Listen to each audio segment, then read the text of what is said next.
you're not just leading your team as a leader, you're building the next leader. Now with this AI, it's a whole different dynamic. And if we're not going to learn to evolve with it, like our children are growing up on this. But if there are top 3 tools to be productive, what are they? ChatGPT for sure. That's like my right-hand woman right there, because I was a girl who used to sell phones, right? I was still in college, but Allah had different plans for me. So you need to know about 1 or 2 areas in your area, in your business, in your specialty, in your niche, and you need to be great at it.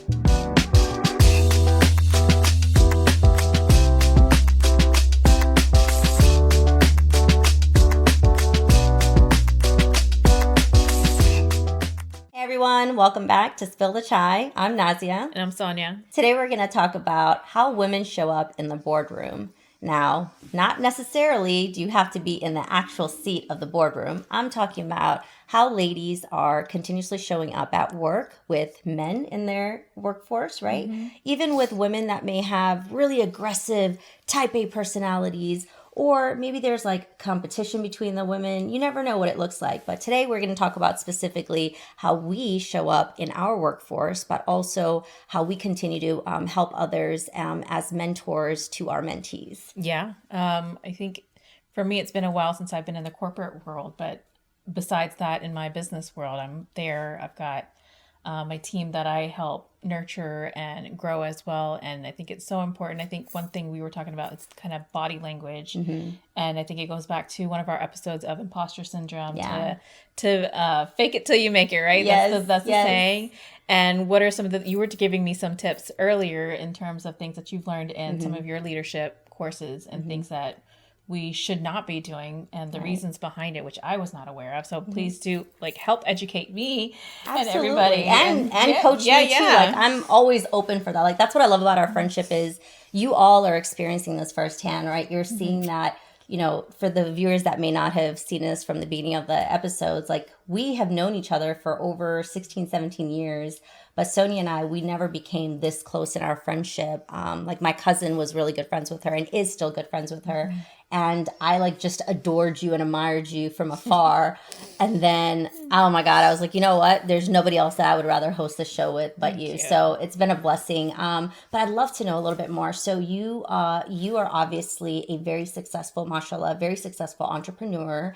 In previous episodes, we've talked about, her level of skill sets and what she does for her work in her real estate business. So she has her own license. She pretty much has her own agency. She has Airbnbs that she has with her husband that she does, which is so lovely that you can have that type of a combination and dynamic with your husband, right? But then she also has her own design studio, which is really unique. And the story behind it is even more beautiful and touching on how you came to create that business as well. So we could dive into that shortly. But I'd love to know a little bit more, Sonia, what are some leadership traits that you bring to the boardroom when you're closing that deal with your client on a home, or when you're trying to help create a luxury brand kit for the next Airbnb hosting family? Like, what are some things that you bring in as far as characteristics, traits, skills? I think for me in general, it's knowledge is power, right? Having that knowledge in terms of educating your clients, knowing they have a fear. So how are you going to help ease that fear, and how are you going to be their support system in that sense? And not just like your clients, even if you have team members that are looking up to you and learning from you, they're looking at you because you have this confidence, right? And it's like, how can we emulate you? And that's what a good leader is you're building other leaders in that sense. Absolutely. So when it comes to me and how I'm interacting with my clients, it's just not, like for me, when I started, I was very afraid and I was very nervous because I didn't have that type of knowledge in terms of how is this person going to trust me? Like with this much money, who am I to say, give me the money? Like, why do they want to spend their money on me? But the more I got into it and the more confidence that I got in myself and the more I educated myself in terms of whatever services that I'm offering, I'm able to articulate it in a way where they put that trust in me. Like, okay, she knows what she's doing. And one of the biggest things for me is I bring experience to the table. And it's because I've gone through it myself. Like, let's go back to the Airbnbs you're talking about. Like, I've set up my own Airbnb. I've gone through all the mistakes. I've gone through the lessons learned. I've done trial and errors. So when I'm helping someone else buy their first investment property, I mean, I even have long-term rentals. I've had troubled tenants, like, you know, just having to evict people. Like, I've gone through it all. Wow. So like, that's another episode. It is. So it's like, if I've got a client, I can ease their nerves because I've gone through it, right? And even if I haven't gone through it, I know people that might have. I've got a team of people that I can rely on. So like, for me, like, that's the, like I said earlier, knowledge is power for me, and the experience that I've gone through, and it builds the trust. Like, she's gone through it. If I have any questions, that person knows that they can come to me. Absolutely. Right? And that builds that trust, credibility, but most importantly, authority, right? How do you show up with authority to say, I'm the subject matter expert? You can trust me because I have gone through it. I know the information, and here's why I'm reliable, because you're also showing up for them when they need you. So I love that. So you're showing up in different ways as a leader, and how you're showing up as a woman in the boardroom. But what I really want to touch on, a key point that you mentioned, is you're not just leading your team as a leader, you're building the next leaders, right? So you're basically thinking of who's going to replace you one day, right? Like, you have to be prepared for that. So I love that you are creating that level of engagement with your team. And one thing that I've learned from Sonia over the time of us recording these past several months is you don't just have physical employees. You also have virtual agents. So like, one thing that I admire and I wickedly love about Sonia is she is very innovative. So when you think about having multiple businesses, there's a previous episode where she's talking about diversifying her sources of income with her husband. Now, in that episode, you're going to notice there's not 1, 2, 3. There's 4 sources, and then there's 5. There's 5 sources of income that, mashallah, she's able to generate with her family. But one of the ways that has helped her be strategic is innovating. And I love that you have not let technology, or you have not let where society is going, where the world is going, and the landscape of businesses have changed so much. Absolutely. And you have changed with that. So you've also been evolving, which I love to hear that. Tell us a little bit more about how you utilize innovation. Like, what does innovation mean in your day-to-day basis, for example? So it's a good question, because this was something I was contemplating a few days ago as well, in terms of like the last 2 years, things have like changed so much dramatically, especially with AI, ChatGPT.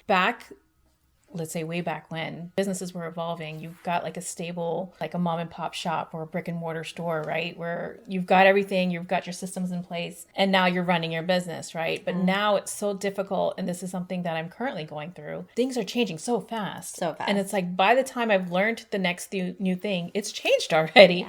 And it's like that burnout, like I'm starting to feel it now. It's like, what is the point right now for me to even learn this? But you have to be on top of it, because imagine the internet was invented in 1996 and we were scared of it. We didn't know, like at that time, Yahoo was our biggest search engine. Now it's Yahoo Google. Messenger right here, girl. Right? Yes. And like, for the people who are afraid to embrace like this new change, just imagine when the internet came out, we were no longer using encyclopedias. Like that's a big thing. Now you're using Google to do your research. You're not going to the library and sitting for hours and hours to do your research. Right. You have Google, and now you're learning how to cite your sources over the internet.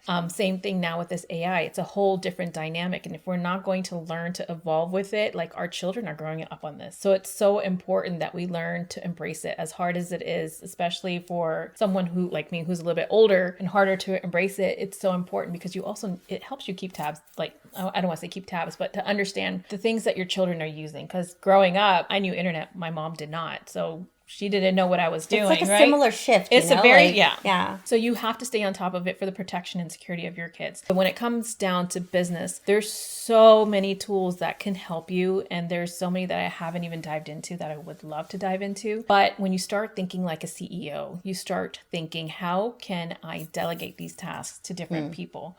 Right. So like you said, I've got my team of people, and each one of them, I've tasked them like, you are the owner on this, right? They'll come to me with it, and then I'll give it some tweaks and edits. But my biggest goal for them is to start thinking the way I want the business to run, because they should know which decisions need to be made without me there. Correct. And right? it's so important from alignment standpoint, right? Right. You have to have alignment in any type of, whether it's a small, medium business or you've got a large corporation of 1,000 plus, even 5,000 plus employees. You have to have alignment on your vision. If not, your people won't know what is the clear line of sight. Right. What do you want us to achieve? You want me to be the CEO of what? What is the brand, right? Yeah. So I love that you're doing that. Let's talk a little bit more about, let's say, some of the resources. So I've always been curious, and I've learned through this journey of working on Sonia on this podcast. I've had the blessing of also learning some tips and tricks, like some tools that I wasn't even using, to be frank with, like Notions.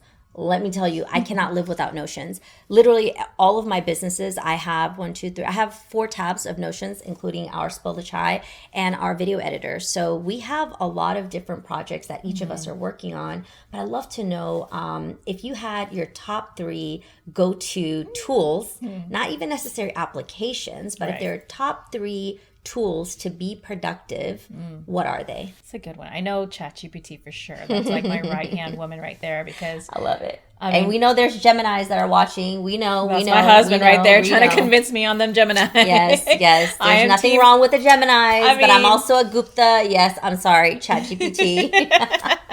I am team ChatGPT, and I think mostly because I've been using it so seclusively that I've learned it a lot more. I think Gemini is newer, and I haven't tapped into it, but my husband is very not dominant, like he's very gung-ho on Gemini, so we'll cross that bridge when we get there. But I love ChatGPT because one of the biggest things that I utilize is the bots. You're able to customize a bot where it knows your business, and then you can share that bot with your team. So my bot, like every business that I have, has its own bot. So it knows my brand, it knows my voice, it knows everything about my business. So any question that my team has can ask the bot, and it'll spit out what the answer should be. And then they run it through me. So for me, that's why ChatGPT is very, like, I love it more because it helps me be a little bit more hands off, since everything that I need the business to know, I just feed it into this bot, and then the team can utilize that, right?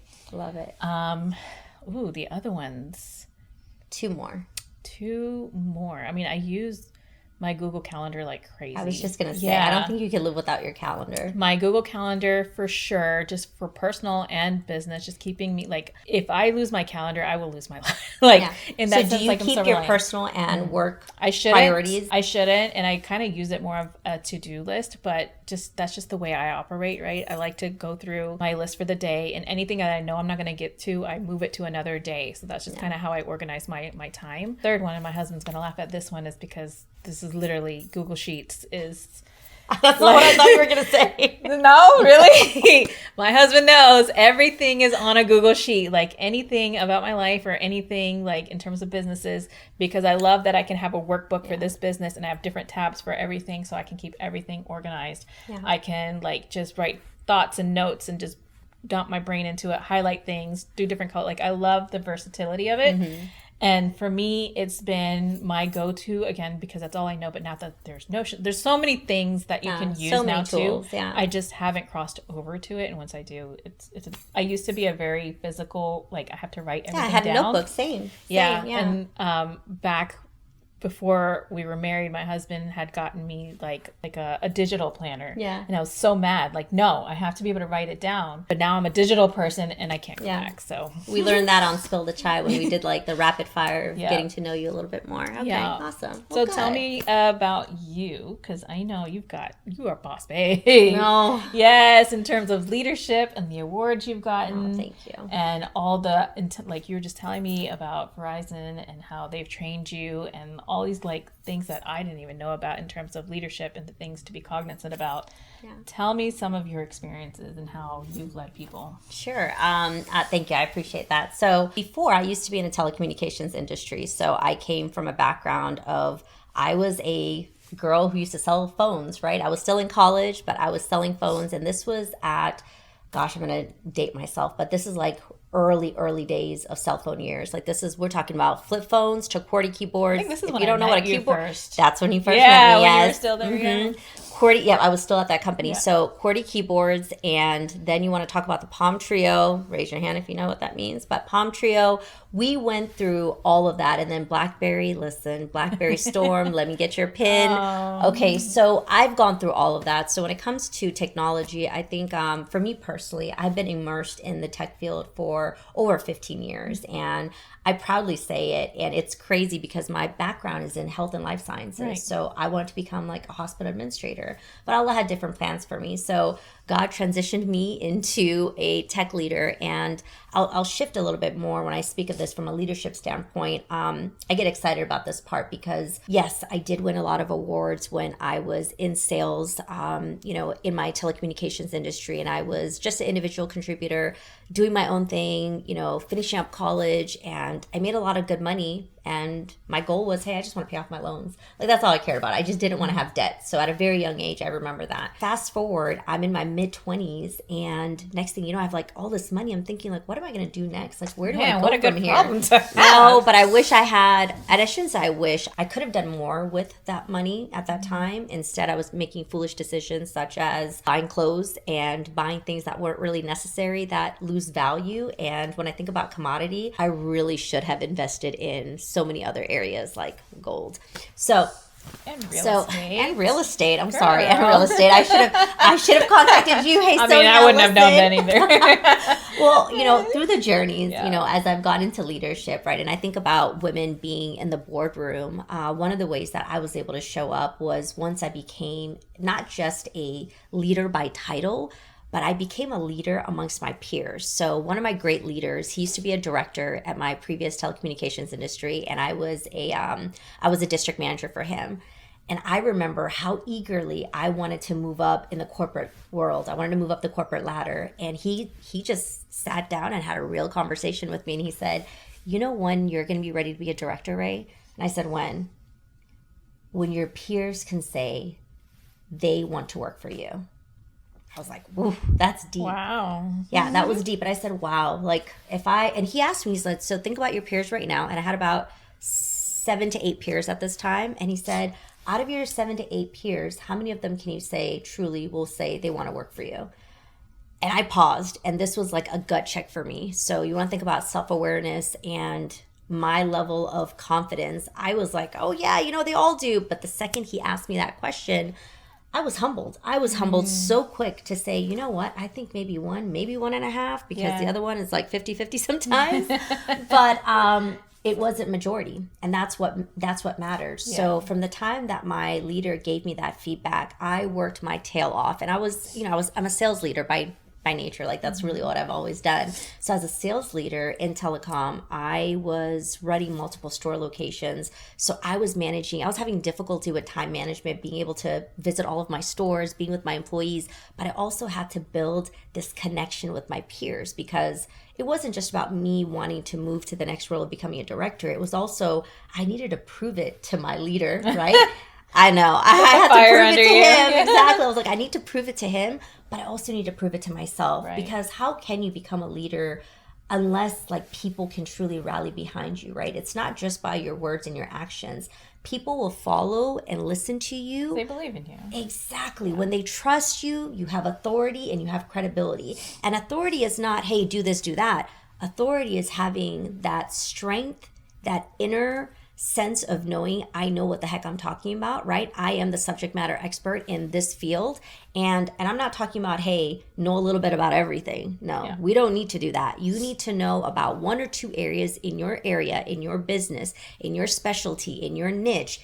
And you need to be great at it. Don't be good. Yep. You need to be great. Okay. So that people know. That's like brand recognition. People need to know, hey, when I reach out to Sonia, if I need help on how to outsource or how to like bring in employees in my girls circle, I'm calling Sonia. Right. I'm not calling, okay, I'm not going to say any names, but I'm calling Sonia. And I'm going to ask her like, hey, Sonia, like, where should I get some of these sourcings from? Right. And she's going to help me with that.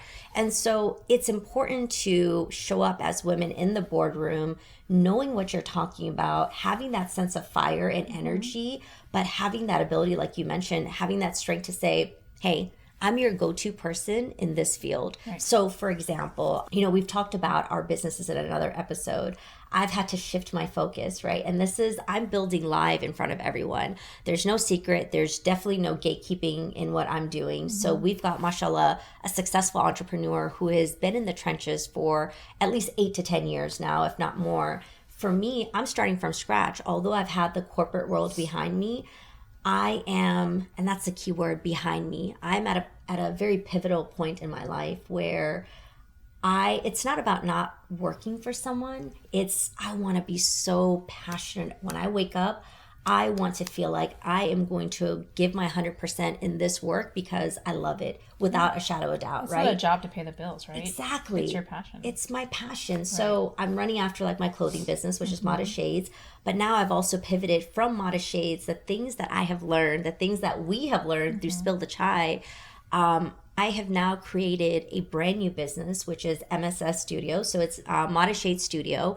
And there's different parts to it. There's leadership part, there's a leadership strategy, brand strategy, and then there's also an AI-driven growth strategy, right? And this is built off of an AI app, which is Modest Shades AI, right? So the tool is similar to what other AI tools can do, but the best part about what our Modest Shades tool can do, which is the AI component, this app is curated so that it is going to interface with both the users from a desktop and to an application on your phone, and it creates so many different options. So I won't give it away too much. You'll have to check it out to learn more, and I do offer free consultations for that, but I wanted to share that it's so important that I also know about technology. If I'm going to run a business, why not run a business in where I specialize and where I am the subject matter expert, which is around technology and in several areas. That's one of the key things on how to be successful, right? If you're going to lean into your strengths and your passions and everything, even if you're not strong in it right now, if it's something that you're passionate about, you're going to do the research because you're going to try to figure out how to be even more successful at it, right? And then you're going to be the go-to expert and naturally become that sense of leadership right there, building it right there. 100%, yeah. And I'll also add, to touch on what you mentioned about leadership, the teams that I've had the blessing of working with, even in some of those awards that I won, they're not my awards. They're actually my team's awards. Yeah, I may have had my district name on there or even my name, but it's my team. Like they literally, I've been so fortunate. So my current company that I was just working with, the tech company, and it's a big tech, and the big tech, my employees were so much smarter than me. And when I tell you I was humbled, I always showed up with this mindset of, I don't know anything and that's okay. Like I'm going to learn from my people. I'm going to learn from my teammates. And I would learn something literally from every single staff meeting that we had, and the deals that they were working with and their customers that they were working with not only invigorated my passion to be a leader and to show up for them tenfold. My people, like I've had my previous employees send me flowers, and they're like living in a totally different state. They're sending me flowers, not on my birthday, not on like a work anniversary. They're sending me flowers on Women's History Month, like in March, which I'm going to tell you is like, it's so touching. Yeah. It's so touching. I'll post it one day, but it's so touching to know that You've impacted somebody like that. Yeah, and even if I've made a difference in one person's life, I swear, like that's all that matters to me. But it also takes, it's a two-way, relationship, right? Like I've also had the blessing of these individuals that I had the honor of leading. They were so open to receiving feedback that was good, bad, and different, right? They were so open to me being engaged with their customers. They never felt as though, I don't want my manager in this deal because if my manager's involved, maybe this deal's not going to go well, or they're going to try to take over. I always let my sellers, I always let them run the deal, but I'll know enough. This is where I come in dangerous, right? I know enough to close, but I never interrupt unless I'm truly needed. So they use me as the wild card. Yeah. I mean, that's spoken like a true leader, right? You're nurturing them and growing them as future leaders because they're trying to figure out their own path. I don't want to say own path, but trying to figure out how to close this deal. And if they just need backup, you're that one source that like, hey, I need your help to just push it a little bit. But they are learning how to become to your level, which you're helping to guide them. And I love that so much. Thank you so much. Yeah, thank you. I appreciate it. I'm so I'm very fortunate, and I'm, like skills wise, like my previous company, the telecom company that I worked for, they had me go through all these women leadership courses and just leadership courses in general. And, I started reading books by John Maxwell at a very, like, I was in my early 20s, and I'm like, you know what, this is how to win people, how to influence people. Like, this is what I'm going to be doing. So I did, I've had that curious mindset, and I've always grasped onto, I don't want to say like the next best thing, right? I'm very ambitious, but it's also been that spark and curiosity where I felt like I could do better, and I want to learn, and I want to grow, and I want to be better for other people, right? Especially for the teams that I lead. So tell us a little bit about, some other areas that you've worked into, Sonia. So you've done your real estate when you're closing the deal. So you've told me from your employee standpoint. I would love for us to hear, how do you show up also for the woman who's watching right now, right? Like, how are you showing up as a mentor for the young lady who wants to be a boss, who wants to show up in the boardroom, whether it's literally or figuratively? What do you do to teach your mentees? Like, what are some things that you teach them? So I'm glad you asked this, because when you say that, I envision my daughter, right? She's only 9 right now, but I'm starting to like get it into her mindset in terms of entrepreneurship and leadership, right? I think literally a couple of days ago, it blew my kids' mind because they're like, well, if you don't work, like, is your boss going to get mad? And I'm like, no, I'm the boss. They're like, you're the boss? What? Like, their mind was blown. They're like, oh, you're a boss. Whoa, you're a boss. They didn't know. Oh, see, Marshall, you're so humble too. Yeah. They had no idea. And they're like, you could be a boss. Like, how do you be? I'm like, yeah, I want you to be a boss too. Like, let's do this. Like, let's come up with a business idea. And it's all in terms of like, first the mentee has to trust you and know that you're gonna be guiding them, right? So if they can see you as someone that they want to learn from, they're gonna approach you first and like, hey, can you guide me? And I'm always up for, like, I love to teach. Yeah. And I, even throughout school, like, I used to do tutoring and everything, any way that I could help, I've always been there. And it just comes to like, what is it that you want to learn? Like, I'm an open book. If you're going to come to me, I want you to be successful. I'm going to follow up with you and make sure, like, hey, are you doing okay? Is there anything that you need right now? And we come up with the game plan. Like, I do this, like, I've got clients now who are starting Airbnbs, and they're nervous because it's their first time doing it. But any questions along the way, we talk about all the things to look out for, all the lessons that I've learned. And then once they start, I just kind of let them go. And then I'm watching them. And then in a month or two, they'll come to me and like, hey, I'm coming, like, this is an issue that I'm having. And I'm like, okay, well, this is what happened. This happened to me too, by the way. And this is what I did. And this is how I fixed it. And this is how I'm avoiding it now. But every time that I have a new resource too, I try to tell them like, hey, have you tried this? Like, this is going to make your life easier if you do it this way too. Mm-hmm. So in terms of that, if anybody, like, I'm an open book, you're an open book as well too, right? So that's one of the biggest things in terms of leadership, is how much are you willing to share? Like, it's not a competition, it's not gatekeeping, it's how much are you willing to develop these future leaders. And I always keep my daughters in mind. Like, this is something I want them to have in them as well. Like, be the trendsetter, be the leader, be the one who can lead everybody forward, make a change in the world, whatever it is, be innovative. That's the core of who I am. That's the core of who I want to raise my kids to be. And that's how we work. I love it. And it's so touching that you brought it back. Like, you brought that back ultimately to your why, and your children are your why. Right. I hope you're not getting emotional, but like, you brought it back to your why. Like, your children are truly, like, we show up as women more so, like, once we have children, I feel like we're even like more eager to do more, right? It's not that we're not ambitious to be like mothers to just take care of them, like, but there's so much that we're balancing too, right? Because we want the best for them.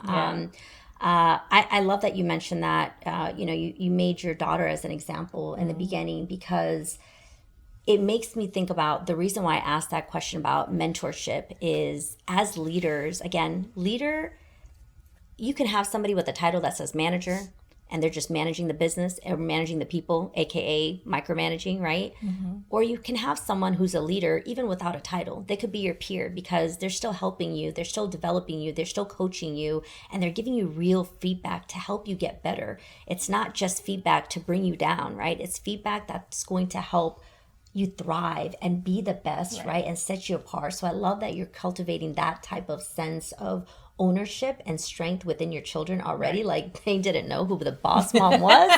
Now they know, right? I told them what a boss babe was. Like, yeah, I they're gonna love be that. little boss babes. But yeah, going back to what you were saying, like, there's a difference between a leadership being a dictator versus a leadership that's nurturing, right? Right. So, and that's what we're here to talk about and embody in our community as well, in terms of how can you be the nurturing part? Yes. Because we've got little ones that are growing up and looking up to us too, right? Yeah. So yeah, beautifully said. And speaking of like our community and like what we're doing, right? So this brings me back to, fundamentally speaking, like, why do we have this show? What's the purpose of Spill the Chai? Like, what's in it for us, right? People are probably thinking that. What's in it for us is that we are building, first and foremost, a sense of not just community, of womanhood, right? Of sisterhood. But we're building a sense of empowerment, right, for future generations, for young girls that are watching us. What if there's a single father who's got a young daughter and they want to watch us, right? Please, this is not just for women to watch only. We want to help encourage that and bring back to the society of what a feminine woman looks like, right? You've got a boss babe who is still extremely nurturing because she's an incredible, listen, if I had her husband here beside me, he would say the same thing. She is an incredible, mashallah, incredible wife, right? She's an incredible daughter-in-law. She is a wonderful, obsessively crazy about her daughters.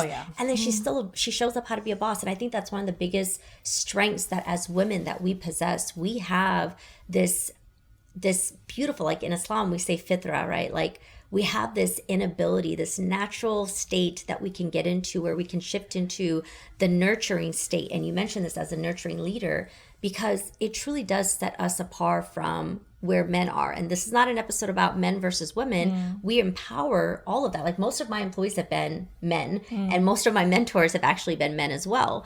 Luckily, I've had incredible male leaders who have advocated for me when I wasn't there. It's hard to find. Yeah, like I've been very blessed. But it brings me to the topic of, I didn't have a lot of women doing that. So that is where we want to change that POV. We want to change that lens. That's because the competition starts coming in, right? Yes, but why do we have competition? It shouldn't be. It should not be. But unfortunately, that's where it comes from. This whole competition of like, hey, I got to get there first. And you know what? I can be better. And it's like these cultural norms and this toxic way of living.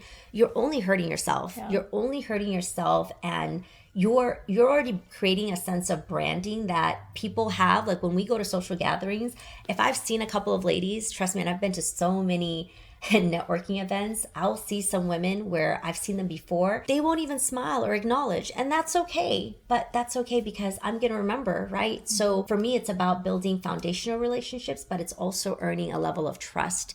And trust doesn't just come from a smile and a glance. Trust comes with conversation. It comes with consistency, and it comes with being able to be genuine with one another, right? So going back to our sense of community, like Spill the Chai exists because of the viewers, because of all of you, but we also want to ensure that we're embarking on this journey to see successful young girls and women entrepreneurs and professionals, right? We want to see you all thrive and have this ability to not just like comment and you take part in our events. We want this to, inshallah, like we want to scale this across NAMR. Like, we want to make sure that we can show up in the main locations, like the main cities, like New York. We want to create a Spill the Chai hub, maybe in California. There's so much that we have goals for, but it's going to take all of us to be a part of that. And the more that we have these open discussions about leadership, about femininity, about being women who can raise children, I think that's really where the biggest differentiator comes in, and it's going to hopefully resonate with all of you that people like Sonia and myself, we come from a genuine place, and it's a safe place for you all to be who you are, and we'll do our best to always authentically show up for you guys. Yeah, I think vulnerability is key there, and making sure that, our lessons learned are also, expressed. And I think that's what we're getting with in terms of sharing our experiences, because you can see what we've gone through. It's not easy. It wasn't like a silver platter that's, been handed over to us. There's no blueprint. There is not. So again, like she said, like Nazia was saying, we want to create this community and inshallah have it be where it's a different norm, right? We're not relying on men to lead us. We are going to be the future leaders here as women. So we want to see everyone succeed. Yes, absolutely. And I think men want to help like advocate for us and they want to support us. So we just have to be able to show up for one another first and lead by example. I hope you all enjoy the episode. We'll see you next time. Bye. Bye.